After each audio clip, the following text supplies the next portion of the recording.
Assalamualaikum warahmatullahi wabarakatuh. Saya Nida Nur Hidayati akan menyampaikan materi pembelajaran Sejarah Indonesia kelas 12 di SMA Negeri 1 Wanayasa. Yang saya akan bahas mengenai demokrasi terpimpin tahun 1959 sampai 1965. Ini merupakan tujuan pembelajaran yang harus dicapai peserta didik pada saat mempelajari pembelajaran tentang sistem politik masyarakat terpimpin. Dan ini juga merupakan kompetensi dasar dan IPK yang harus dicapai peserta didik pada saat pembelajaran. Kenapa banyak yang menyebut pemerintahan Soekarno sebagai era Orde Lama? Nah, sebenarnya penyebutan Orde Lama ini merupakan sesuatu hal yang subjektif, karena penyebutan ini baru muncul ketika pemerintahan Orde Baru itu berkuasa. Penamaan Orde Baru ini muncul pada saat Soeharto menjabat. Ia menganggap bahwa Orde sebelumnya adalah Orde Lama yang harus ditinggalkan dan harus menuju ke Orde atau pemerintahan yang lebih baru, yaitu pemerintahan Soeharto.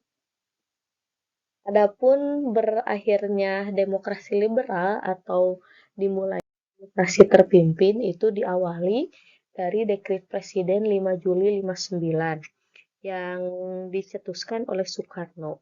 Beberapa isi dari Dekret Presiden diantaranya adalah pembubaran Badan Konstituante yang selama demokrasi liberal tidak juga berhasil membuat undang-undang.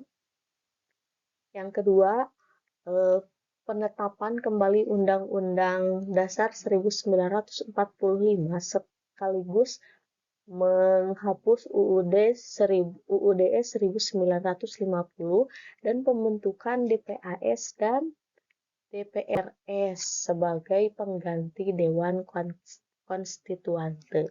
Nah, berakhirnya demokrasi liberal dan masuknya ke era demokrasi terpimpin ini merubah juga sistem pemerintahan Indonesia yang asalnya demokrasi parlementer menuju demokrasi terpimpin atau demokrasi presidensial. Nah, ada perbedaan pendapat mengenai sistem pemerintahan negara. Ketika Soekarno menyoroti bahwa demokrasi liberal ini tidak sesuai dengan karakteristik bangsa Indonesia, Wakil Presiden Muhammad Hatta waktu itu justru menentang apa yang diungkapkan oleh Soekarno, dan ia bersikuku bahwa dia tetap yakin dengan demokrasi liberal itu paling cocok diterapkan di Indonesia.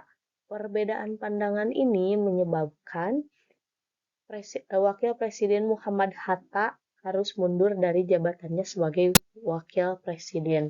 Dari sanalah muncul istilah Dwi Tunggal menjadi Dwi Tanggal karena kemunduran Muhammad Hatta dalam demokrasi terpimpin, dalam pemerintahan demokrasi.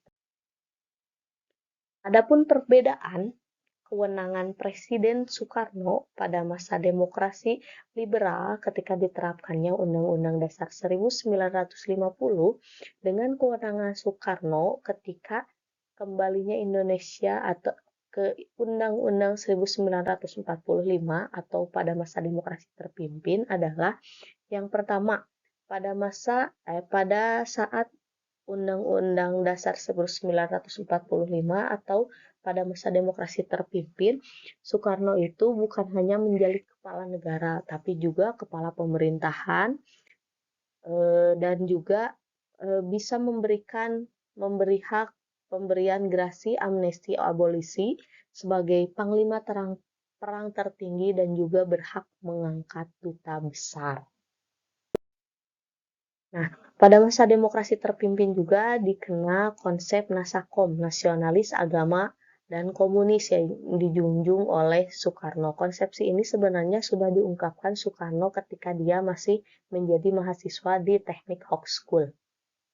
Namun, karena Soekarno baru bisa menerapkan konsep Nasakom ini pada tahun 1960-an ketika sedang pemerintahan demokrasi terpimpin. Konsep Nasakom sendiri diwakili oleh 3 partai besar. Nasionalis diwakili oleh Partai PNI, agama diwakili oleh Partai NU, dan komunisnya diwakili oleh Partai PKI. Sementara Partai Masyumi dan PSI harus dibubarkan karena selalu bertentangan dengan kebijakan Soekarno dan orang-orang atau pemimpin-pemimpinnya diduga punya keterlibatan dalam PRRI Permesta.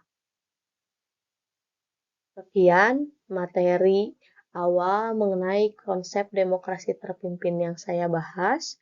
Assalamualaikum warahmatullahi wabarakatuh.